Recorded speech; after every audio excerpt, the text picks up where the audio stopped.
Так, туғандар, ассаламу алейкум жамаат, ассаламу алейкум, урматтуу достор. Жалпы биздин такма алмат каналыбыздын катталуучулары баарыңыздарга Ноокат шаарынан салам айтамын. Бүгүн буюрса 9-апрель 2025-жыл. Буюрса бүгүн аптанын шаршемби күнү 3-күндө турабыз. Мен силерге ушу бүгүнкү дагы курстарды зерттеп көрсөтүп коеюн. Негизи түштөн кийинки курстар туғандар, кечки курстар десем дагы болот. 15-23 болуп калды, 3-төн 23 өттү. Азия банкта рубль сатпалуу 1.010 тыйын, доллар 87.30, евро 95.80 экен. Валютчиктерде дагы мынакей туғандар, 1.05 тыйын, доллар 87.30 тыйын экен. Так, Байчи банкта таблону койгон экен кайрадан.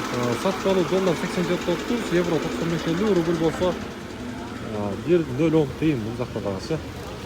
Билмеген жай көрсөм айтам. Урматтуу туугандар, дагы бир жолу айтамын. Бүгүн буюрса 9-апрель күнү болуп калды. Каналга сөз түрдө катталып мына ушундай лайкты басып койсоңуздар, буюрса мен силерге мына ушундай курстарды жеткирип билип берип турам. Мына Доскерда банктагы туугандар бүгүнкү курстарды рубльдү 1.010 тыйын, доллар 87.30 боюнча турат. Каналга катталып сөз түрдө лайктан басып коюңуздар, буюрса силерге күнүмдүк курстар жетип барып турат ушундай.